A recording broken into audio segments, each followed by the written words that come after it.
Lose yourself in a good book. The Bookclub Energy Book Club. Now, our next guest is an internationally renowned novelist, songwriter and journalist. Polly Sampson is also the author of 2 highly acclaimed story collections and has co-written the lyrics to 7 tracks on Pink Floyd's album The Division Well, and most of them on an Island, of course, David's solo album, and the 1 vocal track on the very last Pink Floyd album ever. Anyway, she's joining us this morning to discuss her latest novel, The Kindness. Good morning, Polly. You're very welcome back. You were here before, but I thought it was 10 years ago. It was actually 15 years ago. I think it might be 15 years. I mean, it is 15 years since I've written a novel, and I think I was last here for my first novel. Well, astonishingly, you haven't changed. Sadly, I have, but there you go. Can I ask you, I'm going to talk about The Kindness, because it's actually, and to do that, I want to give a little bit of background to you. Your father is Lance Sampson, who was an editor and also diplomatic correspondent for the Morning Star, which is it's a very famous paper. And it's also, it used to be known as the Communist paper, but it is the most left-wing publication in the UK. Your mother, Esther, was an author, and she wrote an astonishing book about her life as a major in Mao Zedong's Red Army. Your background, your own family background... It's insane. It's an epic novel in its own right. It really is. But in this book, you didn't choose to go with them. You chose to pick your uncle.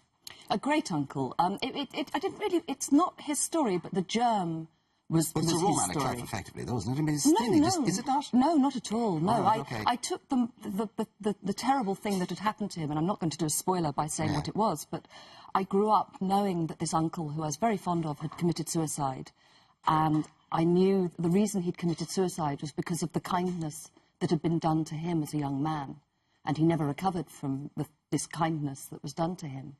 And it always stayed with me, the idea of how unhappy this well-intentioned act had made him. And so I just took that act, the thing that I call the kindness, and I moved it into a contemporary story. So it doesn't have my uncle in it, it just has the thing that happened to him. And does it end in the same way?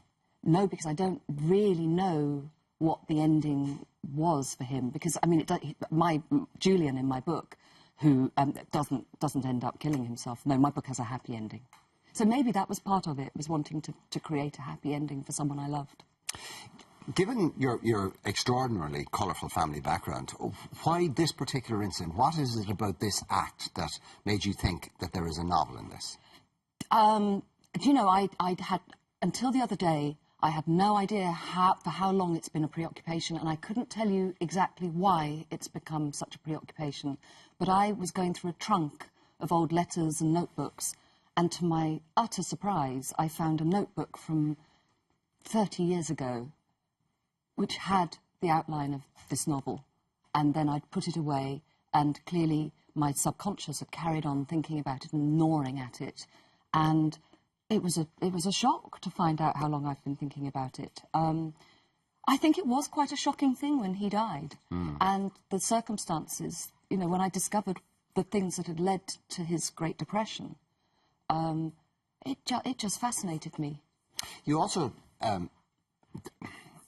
the idea, the germ, the light bulb, whatever, the drive, motivation that made you do this, excuse me, happened at a time when there was a great deal of pain, personal pain going on in your life as well, because your father was dying a quite awful death from liver cancer, was it? No, it wasn't. It was worse. It was, actually, it's worth talking about. He had macular degeneration, and he was being injected for that into his eye. He was a perfectly healthy man, and they got a superbug into his eye, and the antibiotics that they malprescribed twice to treat an eye infection, essentially, killed his liver. And it took liver death is the worst death, I think, and it took 6 months. And, you know, as my mum said, oh, you know, if only he'd just had his eye out. It was terrifying. You also lost your best friend, and your husband lost one of his best friends. Yes, it was not a good time. I mean, thank goodness I was writing a novel, because it meant that I could retreat into a different world. Basically, was it? It was lovely to have this other world to go into, because the world I was living in was just so full of grief and sad people. Which well, although there's plenty of grief in this book. So this is fundamentally a great love story. Yes. Yes. Okay. Yes. But with great love comes great pain. Yes. It's a story of 2 people who really should be together, and it's the story of it takes 20 years, and the last page of the book, I think the book goes on beyond the last page, and you can imagine that they are going to find each other again. I was actually quite inspired by William Trevor's Lucy Gold, right, okay. because I love that book, and I loved that feeling of, you know, wanting her to... It was always that feeling that she just missed finding her people again. And I was very inspired by that book. It's one of my favourite novels. But it was only when I'd finished that I thought, oh, I think I've done something as a sort of tribute to that here. The idea of two people who really should be together, who would make each other so happy, but circumstances, both their own actions and the actions of people around them, that just keep them apart.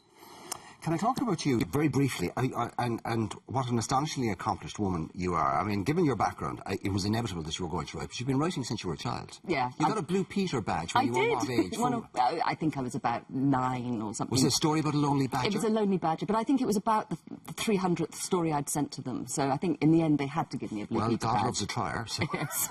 Your grandmother apparently said you had to go into publishing. Yes. And you ended up being on the board of directors of Jonathan Cade by 24. Yes, so that was nice. My grandmother, who I went to live with, I was a hopeless school child. I really didn't take to school, and in fact didn't really go to school.